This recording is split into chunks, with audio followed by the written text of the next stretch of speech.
আসসালামু আলাইকুম প্রিয় শিক্ষার্থীবৃন্দ, আশা করি তোমরা সবাই ভালো আছো। মূলধন বাজেটিং চ্যাপ্টার থেকে ইতিমধ্যে আমি এআরআর, পিবিপি, এনপিভি এই অঙ্কগুলো শেষ করেছি। আজকে মিশ্রিত একটি অঙ্ক করব। একই উদ্দীপক থেকে কিভাবে পিবিপি এবং এনপিভি নির্ণয় করতে হয়। আর আরও বৈশিষ্ট্য হলো, ইতিপূর্বে যে এনপিভি অঙ্কটা করেছি সেখানে ভগ্নাবশেষ মূল্য দেওয়া ছিল না। আজকে দেখব ভগ্নাবশেষ মূল্য দেওয়া থাকলে সূত্র সামান্য যে একটু পরিবর্তন হয় সেই অংশটুকু সহ আজকে আলোচনা করার সুযোগ পাচ্ছি। তো চলো তাহলে আমরা একটি উদ্দীপক দেখে নিই, সেখান থেকে তারপরে অঙ্কটি করার চেষ্টা করি। এখানে যে উদ্দীপকটি দিয়েছি সেটি হলো, জনাব আতিকের বিনিয়োগযোগ্য তহবিল 50,000 টাকা। তার উক্ত তহবিল দুটি প্রকল্পে বিনিয়োগের সুযোগ রয়েছে। প্রকল্পের তথ্যসমূহ নিম্নরূপ। এখানে বছর এ, বছর দিয়ে শূন্য বছর বলতে এখানে যে বছরে টাকাটা বিনিয়োগ করা হয়। দেখো যে এই প্রকল্পের নিট নগদ প্রবাহ অর্থাৎ আন্তঃপ্রবাহ 0 বছরে ব্রেকেট দিয়ে দেওয়া আছে 20,000 টাকা, অর্থাৎ এই টাকাটা কারবার থেকে খরচ হয়েছে অর্থাৎ বিনিয়োগ হয়েছে। আর প্রথম বছরে টাকা আসছে 6,000 টাকা, এটি মানে ওই প্রকল্প থেকে টাকাটা পাওয়া গিয়েছে। দ্বিতীয় বছরেও 6, তৃতীয় 6, চতুর্থ বছরেও 6,000 টাকা, অর্থাৎ সমান আন্তঃপ্রবাহ এখানে আমরা দেখতে পাচ্ছি প্রকল্প এর ক্ষেত্রে। বি এর নিট নগদ প্রবাহ দেখো 0 বছরে এখানে 30,000 টাকা ব্রেকেট অর্থাৎ ঋণাত্মক বোঝাচ্ছে, অর্থাৎ টাকাটা কারবার থেকে বাইরে চলে গেছে অর্থাৎ বিনিয়োগ করা হয়েছে।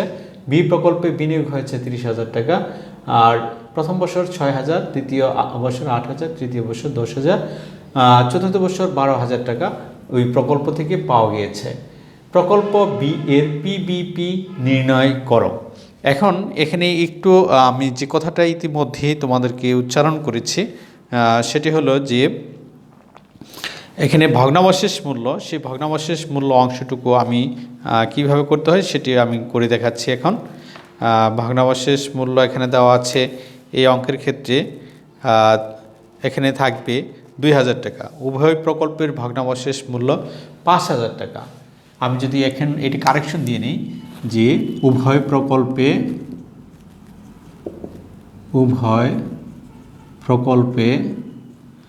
ভগ্নাবশেষ মূল্য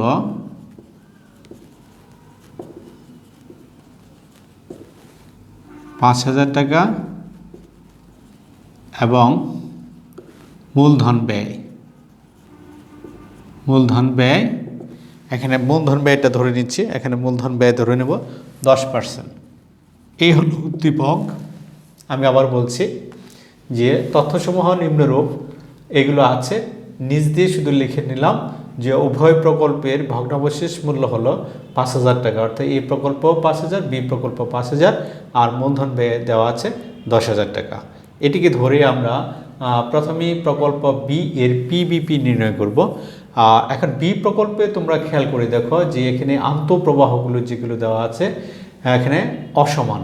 আমরা জানি যে পিবিপি নির্ণয় করার সময় দুটি সূত্র রয়েছে 2 রকমের তথ্য থেকে। যদি আন্তঃপ্রবাহগুলো সমান হয় এক রকমের সূত্র, আর আন্তঃপ্রবাহগুলো যদি অসমান হয় তাহলে আরেকটি সূত্র রয়েছে। এখানে তথ্যগুলো অসমানের ক্ষেত্রে যে সূত্রটা প্রয়োজন হচ্ছে সেটা আগে লিখে নিই।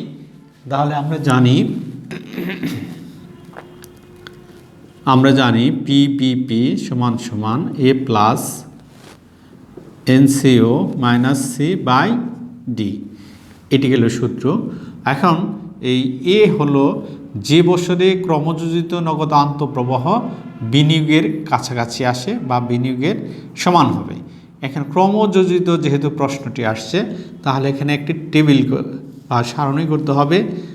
সেটি কিভাবে হয় সেটি আমি তোমাদের ইতিপূর্বেই বলেছি। বছর দেব আমরা, কয় বছর আছে, 1, 2, 3, 4। এখন এখানে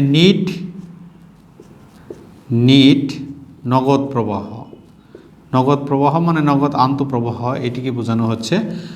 এখানে দেখো প্রথম বছর দেওয়া আছে 6, তারপরে 8, তারপরে দেওয়া আছে 10, তারপরে দেওয়া আছে 12,000 টাকা।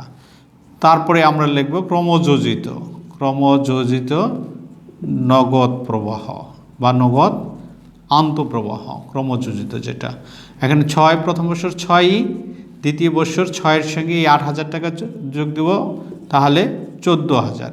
অর্থাৎ এই 2 বছরের যোগফল পেলাম আমরা 14। এখানে 2 বছরের যোগফল 14-এর সঙ্গে তৃতীয় বছরের 10,000 টাকা যোগ দিলে আমরা পাচ্ছি 24। তাহলে 3 বছরের যোগফল 24, এই 24-এর সঙ্গে চতুর্থ বছরে 12 যোগ দিলে আমরা পাচ্ছি এখানে 36। এখন এগুলোর মধ্যে আমরা এ, সি, ডি এগুলো বসাবো। এর মিনিংটা হলো যে বৎসর অর্থাৎ 1 থেকে 4 এই বৎসরের মধ্যে কোন বৎসর যে ক্রমযোজিত টাকাটা বিনিয়োগের কাছাকাছি আসছে বা বিনিয়োগের টাকা ক্রস করে নেয়। তাহলে এখানে বি প্রকল্পের বিনিয়োগ হলো 30। তাহলে আমরা দেখতে পাচ্ছি যে যদি 24 ধরি তাহলে 30-এর কাছাকাছি, আর 30,000 টাকাকে ক্রস করে যাবে না। 30,000 টাকাকে ক্রস করে চলে যায়, তাহলে ওটা নেওয়া যাবে না। তাহলে বিনিয়োগের কাছাকাছি বা বিনিয়োগের সমান, তাহলে সেটা পাচ্ছে আমরা এই 24,000 ক্রমযোজিত। এটা কততম বছর আছে? 3তম বছরে, এখানে যাবে এ। তাহলে এই ক্রমযোজিত টাকাটাই হবে সি, আর ডি হবে এ বছর যেখানে আছে তার পরের বছরের শুধু নগদ প্রবাহের টাকাটা, এটা হবে ডি। এখন আমরা যদি সূত্রে বসাই তাহলে এ পেয়েছে 3 যোগ এনসিউ হলো 30,000 মাইনাস সি পেলাম আমরা এখানে 24,000 আর ডি পেয়েছে 12,000। তাহলে 3 যোগ এখানে দেখো 30 থেকে 24 বাদ দিলে থাকে 6,000 আর নিচে হলো 12,000। তাহলে 3 যোগ এখানে হলো 0.5, তাহলে 3.5 বছর। এই আমরা গড় অংশটুকু পেলাম, 3.5 বছর পিপিপি নির্ণয় করতে পেরেছি। গতে নিট বর্তমান মূল্যের ভিত্তিতে জনাব আতিকের বিনিয়োগ সিদ্ধান্তের যৌক্তিকতা বিশ্লেষণ করো। নিট বর্তমান মূল্যের ভিত্তিতে, এখন এই নিট বর্তমান মূল্য বের করতে গিয়ে প্রকল্প ক অর্থাৎ এ আর প্রকল্প বি দুইটারই এনপিভি নির্ণয় করতে হবে।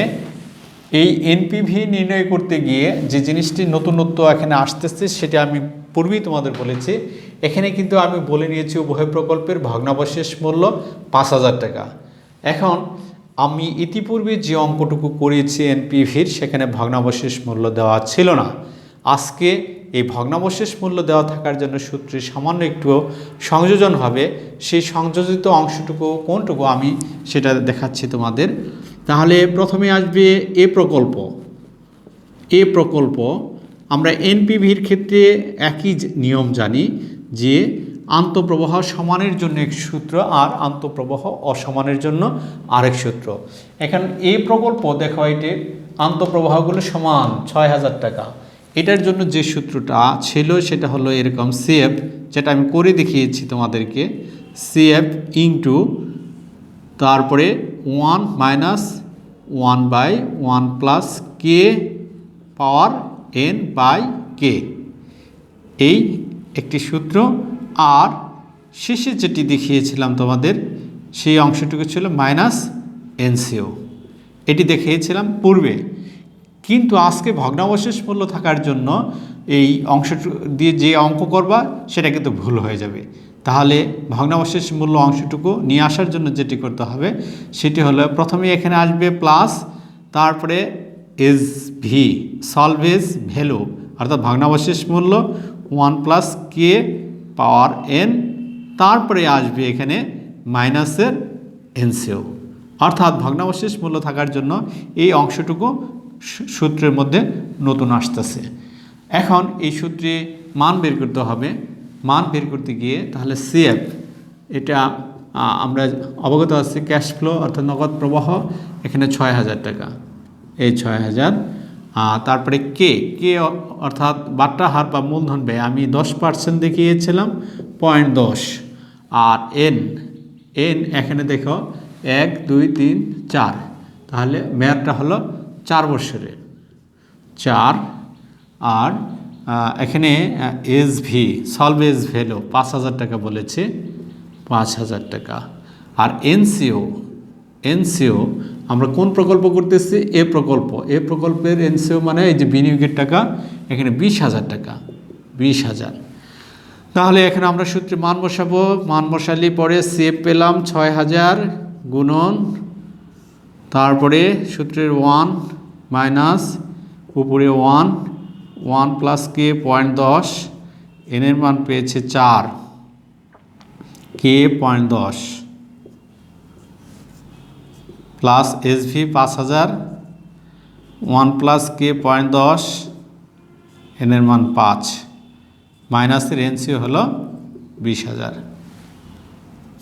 তাহলে 6,000 গুণন, প্রথম হলো ফার্স্ট ব্র্যাকেটের কাজ, এই 1-এর সঙ্গে 0.10 যোগ দেব, 1.10 পেলাম, ক্যাপ 4 দেব, 4 দিয়ে ইকুয়ালে চাপ দেবো, একটি রেজাল্ট পাবো, সেই রেজাল্ট দ্বারা 1কে ভাগ দেব, ভাগ দিয়ে যে রেজাল্ট পাবো সেটা এই 1-এর সঙ্গে বিয়োগ করব, বিয়োগ করার পর যে রেজাল্টটুকু পেলাম সেই রেজাল্টকে আবার 0.10 দ্বারা ভাগ করব, ভাগ দিলে পরে একটি রেজাল্ট পাবো, সেই রেজাল্টটি হলো এরকম 3.1698, 3.169865 প্লাস, এখন এখানেও সে একই কথা, 1-এর সঙ্গে 0.10 যোগ করে ক্যাপ 5 দেব, তারপরে ইকুয়ালে চাপ দিয়ে যে রেজাল্ট পাবো সেই রেজাল্ট দ্বারা 5,000কে ভাগ দেব, ভাগ দিলে পরে যে রেজাল্ট পাচ্ছি সেটি হলো 3,415।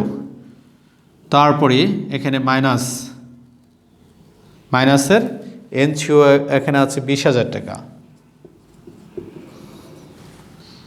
এই এখন কি কাজ করতে হবে? এখন করব আমি এটা গুণ করে, এটা আগে যোগ করব, গুণ করে যোগ করব, গুণ করে যোগ করলে পরে আমি যে রেজাল্ট পাচ্ছি সেটি হলো যে 19,019, তারপরে পাচ্ছি যোগ 3,415 বিয়োগ 20,000।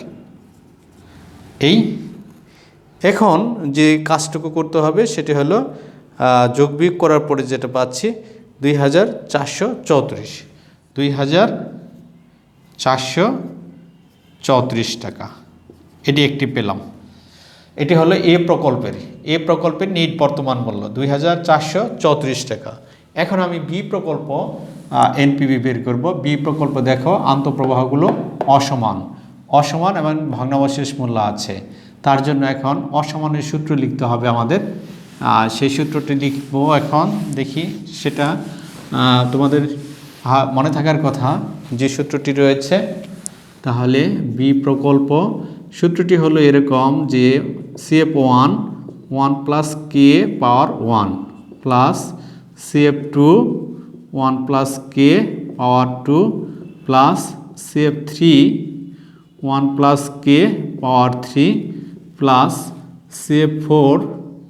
এখানে দেখো এই CF4 এর সঙ্গে আমি বলেছিলাম ভগ্নাবশেষ মূল্য আছে, এই ভগ্নাবশেষ মূল্যটা সর্বশেষ বছরে এসে এসভি এটা যোগ করে দিতে হবে, এটাই নিয়ম। যদি শর্ত হলো যদি উদ্দীপকের সরাসরি নগদ প্রবাহ দেওয়া থাকে, আর উদ্দীপকে যদি নগদ প্রবাহ দেওয়া না থাকতো, অর্থাৎ নিট আয় বা কর পূর্ব এখানে নগদ প্রবাহ এরকম যদি কিছু দেওয়া থাকতো, তাহলে কর পরবর্তী নগদ প্রবাহ যখন বের করতাম একটা ছক করে, সেই ছকের মধ্যে সর্বশেষ বছরের ভগ্নাবশেষ মূল্য যোগ করে দেখাই আমরা। তোমাদের নিশ্চয়ই মনে আছে, এই পূর্ববর্তী ক্লাসে আমি করে দেখিয়েছি। সেইটা ক্যালকুলেশন করে যখন ওইভাবে আমরা নগদ প্রবাহ ভগ্নাবশেষ মূল্য যোগ দিয়ে নগদ প্রবাহ নিয়ে আসবো, তখন সেই ক্ষেত্রে আর সর্বশেষ বছরে এই এসভি এটি যোগ দেওয়ার আর প্রয়োজন নাই। তাহলে এখানে যেহেতু সরাসরি নগদ প্রবাহ দেওয়া ছিল, এখন ভগ্নাবশেষ মূল্য যেহেতু দেখাতে হবে, সেহেতু সর্বশেষ বছরে গিয়ে আমি সরাসরি এসভি এটি যোগ দেখালাম। এখন আমি এই সূত্রে মান বসানোর জন্য মান বের করব। তাহলে CF1 প্রথম ভগ্নাবশেষ নগদ প্রবাহ এখানে ৬,০০০ টাকা, ৬,০০০, CF2 ৮,০০০, CF3 10,০০০, CF4 12,০০০। তারপরে আমার লাগবে কি 10%, 0.10। তারপরে আমার লাগবে SV 5,০০০। এরপরে এখানে সূত্রে আরেকটু অংশ রয়েছে, তোমরা জানো সেটি হলো মাইনাসের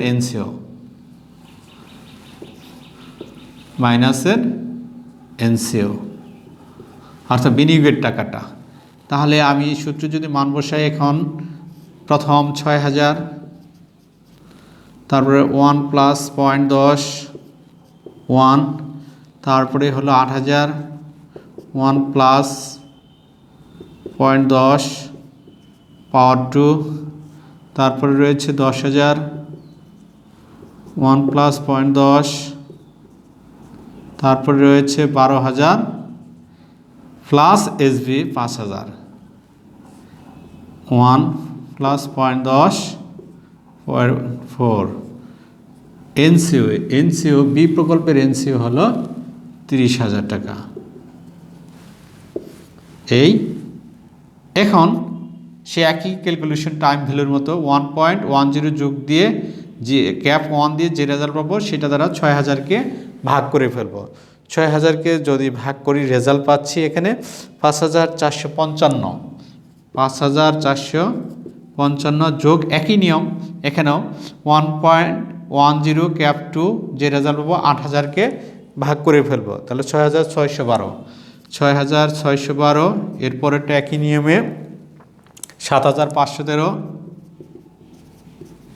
এরপরে একই নিয়ম 11,611।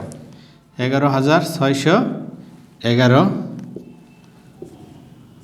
মাইনাসের 30,০০০, এগুলো যোগ দিয়ে তারপর -30 বিয়োগ -30 করলে পরে যে রেজাল্টটা পাচ্ছি 1,191।